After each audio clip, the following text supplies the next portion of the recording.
it already happened, right?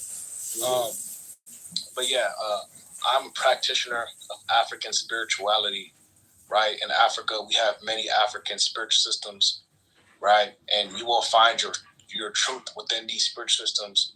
You will not find your truth within the religion of the white man, or the religion of the Arab man, or the religion of the Chinese or Asian, or whatever type of other race, right? And religion is a cultural concept which is specific to each race of people on this planet Earth. That means that everybody on this earth, they have their own concept of what God is, right? And it's connected to them. So if you're a black person worshiping Allah or Jesus Christ or Buddha, Muhammad, right, or any of the Hindu deities, right, you are lost. You are extremely lost. And I will land on that. I also have a response. Okay. Thank you very much, Nesset. And thank you, everybody, for joining us here on Ask the Atheist with the Mod Squad. I'm going to go for the black man. We're going to go around again. JCC, I'll let you call out the order. Yeah, hang on, madam. So, yeah, Very well said. Madam, if you interrupt again, you will be put down the audience, so please. Alfonso had something to say. Alfonso, you can add on to what you were saying before and respond to what Ness said as well. Great, Alfonso, thank you. Appreciate it. Yeah, to finish my previous interaction, I was trying to steelman what creationism might mean in different traditions.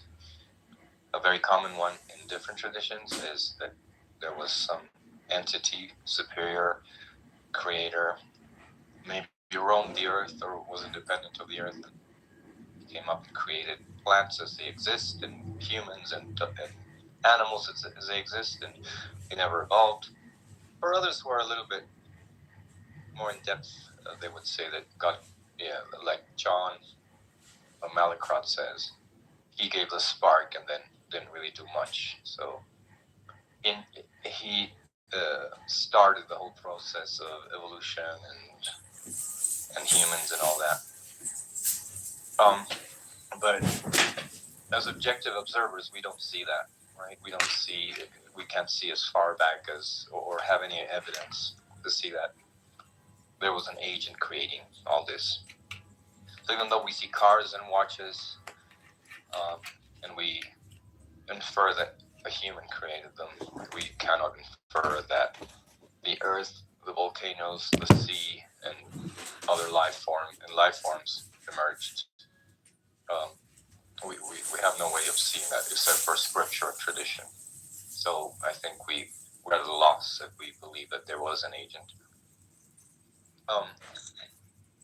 And so to the traditions of Africa, again, if you think that the African traditions are monolithic and they all believe in a higher power, the evidence shows that religion in all the world, and especially in Africa, because that's the cradle of civilization, started with animism, basically seeing agents in nature, and we started to believe that there were spirits acting, behind the scenes, and I think it's very poetic. It's beautiful in the human experience. But there's something that really worries and concerns me, right? There's thousands of Christians that are being murdered for being Christian. I'm an atheist, but I don't condone the murder of theists either, right? And so Africans, Muslims are murdering, killing Christians, non-Christians, just because they have different belief systems. And so that is concerning when you come up with the supremacy of one belief system. That's very problematic. Thank you, Alfonso. Well said. Can I respond to that? 60 seconds. Go ahead, Nesset. What's your response? Yes, sir. Yeah, so the whole ordeal of Africans killing each other on the continent because of these religions, you gotta understand that as Black people, as Africans, we are under a spell. Like, for example, I'm here as a Black man, an African, speaking English to you all. English is not my indigenous language to my ancestors. It's not the language that we spoke. So like our subconscious mind and the way we see the world, it's so fucked up that when we see each other through the lenses of white people.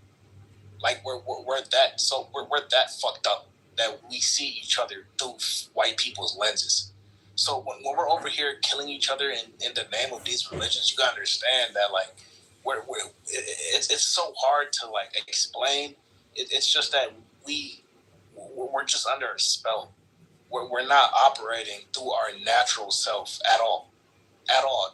From the way we see each other, from the way we see God, we're not operating as our true self.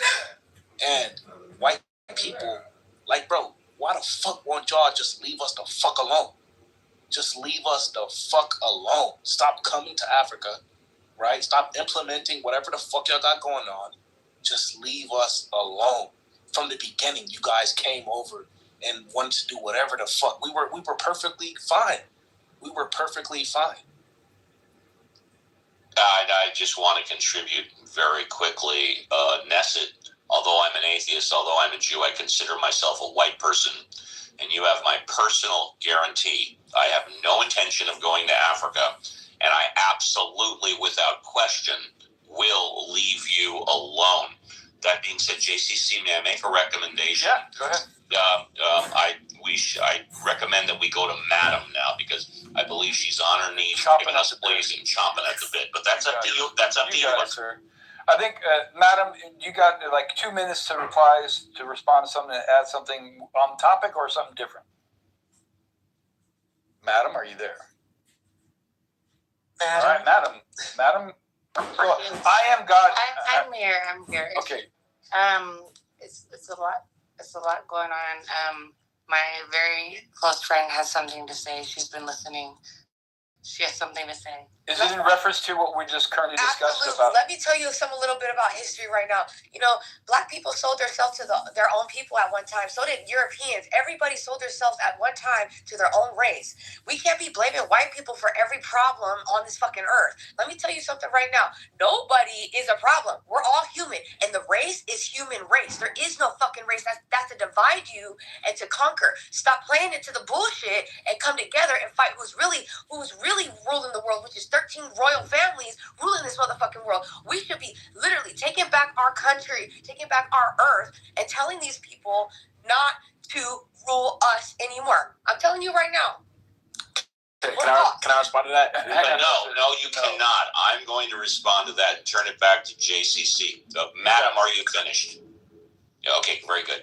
I want everybody except Madam and the mods to turn down their... No, you know what? I'm not going to do it. I was going to say something very stupid. I'm biting my tongue. JCC back. Good job, Steve. Good job. So, thank you, Madam's friend, for sharing that tidbit of information. Yes, Nesset, since you brought this up, I'll give you 30 seconds to respond because I want to pass the mic to I Am God. He's been wanting to chime in on the topic. So, what's your response, Nesset? Yeah, so with the whole, it's crazy that, Madam's friend brought this up because I was just speaking to my white colleague about this not too long ago, right? The whole ordeal with Africans selling other Africans, you gotta understand that, yes, we're all humans, right? And even I would argue that we're not all human beings, but that's a different conversation. But you gotta understand that, like, when white people encountered Africans during that time, we had a different mindset, right? There's a book, it's called the Iceman Inheritance, right? And it talks about how the upbringings of white people and Africans, it created a psychology where white people were able to take advantage of our psychology. For example, right, in Africa, we live in a tropical climate, right, where we don't really have to worry about food, right, because the sun will bring the food back, right? The food grows out of the earth. It comes from the trees, right? There's plentiful of animals. There's land, plentiful everywhere, right? Minimal clothing, right? Whereas white people, they grew up in an environment where it was cold, harsh, right? And nothing survived, nothing grew, right? So they had to think of ways to survive. They had to think in the future, right, to survive the winter. So when they came across Africans who were living in this land of abundance, right, they were able to take advantage of this type of environment, this type of people, because of how they were living, right? So Africans, we have, until this day, we have a very, how can I say, it's very innocent. Africans are very peaceful people. I will say we are very peaceful people. I know Wrap it it up, may please. not seem Wrap it up. yeah, I know it may not seem like it, but we are very peaceful, innate people in our hearts. We're just peaceful people. We Europeans are not peaceful people. They are a very warlike type of people, savage people. Thank you, Nessa. Thank you. So I am God. What is it you care to add? Oh man, I have so much to say, but we're gonna sum it up. Les, brother down there. We'll give you a fresh 5. You got 5 minutes to say what's on your mind. Yeah. Thank you, Les. I think that's his name. You talking about things take shape, things that man does that. Steve has said a lot of it that was correct as well. We are the creators, we're destroyers. We give life, we take life. We move mountains. We feed the animals. We look out. Now, there's evil on this earth, yes.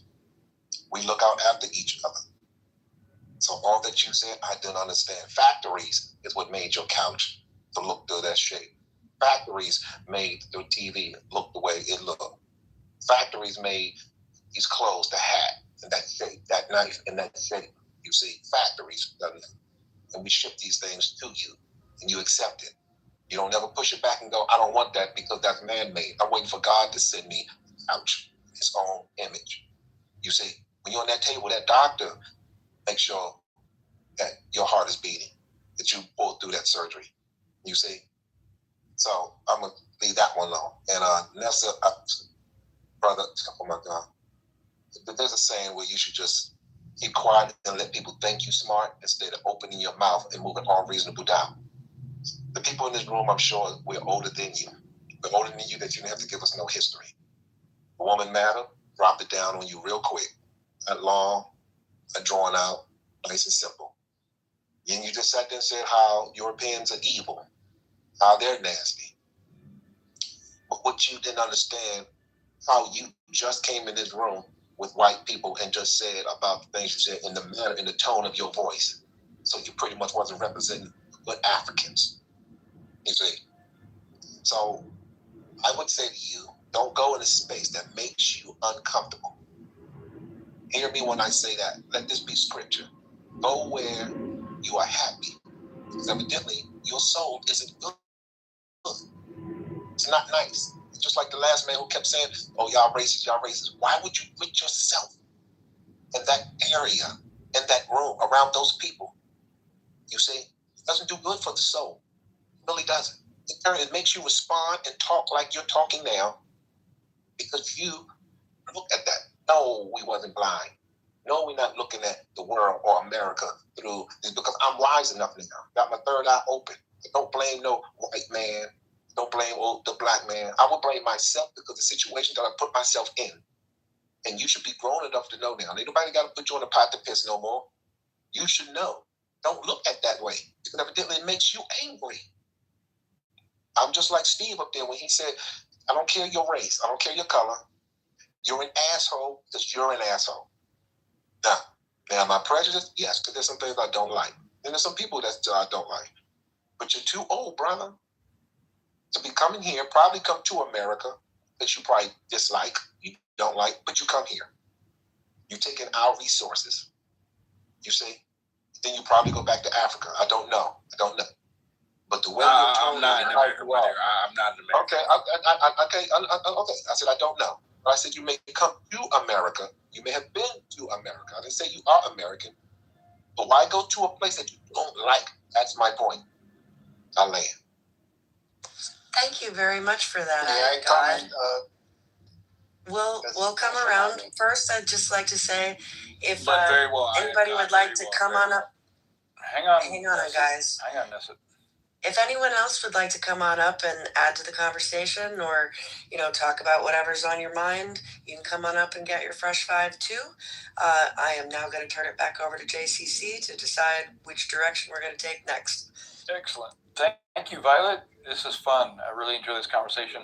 I want to, Elliot, we were chiming in when asking you to speak in hour number 2. It's now hour number 3. Elliot, you got a moment to talk. You can get your fresh 5 while we still got time for fresh 5s, bro. What's on your mind, Elliot? Are you there? I'm just listening. I don't know. The conversation about the race is always cringe, but thanks for that. But of course, Elliot, but of course, you're so welcome. So Les, you want to respond? I'll give you a minute or so to respond. What was on your mind? Yeah, thank you. Everyone who spoke and addressed what I said didn't say anything that I felt was substantial. Like your guy Steve up there, I spoke about order, and then he's talking about cancer. Where does cancer happen? Do you have sand and rocks getting cancer? Isn't cancer in cells? That's order. Cancer don't just go and grab on the metal and. Okay, so let's dialogue back and forth. So actually, cancer is disorder, right? He was using that as an example in antithesis to the order that you're claiming, right? And I also gave you please do not interrupt. I also gave you a response to rebut your intelligent design argument. I don't know if that's what you knew you were doing. You're making a claim. Look at things that, like, look at the trees argument. Trees seem to be ordered, right? Therefore, there must be an intelligent designer behind these trees. There's nothing to conclude from that because we can see things that are ordered by intelligent beings like us, and then we can compare and contrast things that do not need a quote-unquote a designer. And that's why Steve brought up volcanoes, hurricanes, tornadoes. Those are the opposite of order. And if you're claiming all things are from an intelligent designer, it doesn't follow because there's disorder in the same thing. So just because you see complexity does not mean it's an intelligent design. That's recognition seeker. Thank you. See, I was able to allow you to speak and you communicated clearly without interrupting you. Let me be able to speak. Okay? So when we talk about volcanoes, does volcano happen in the air? It happened in the earth. That's ordered. Okay? It happened in a specific location. You don't expect planes to be flying underground. So your idea of disorder is happening within a specific vicinity that accommodate for that activity to happen in that location. So it's still ordered. So whatever you say about volcano, tornadoes, they're not happening in random places. Beautiful. Do not interrupt. 10 seconds before he's like, let's dial.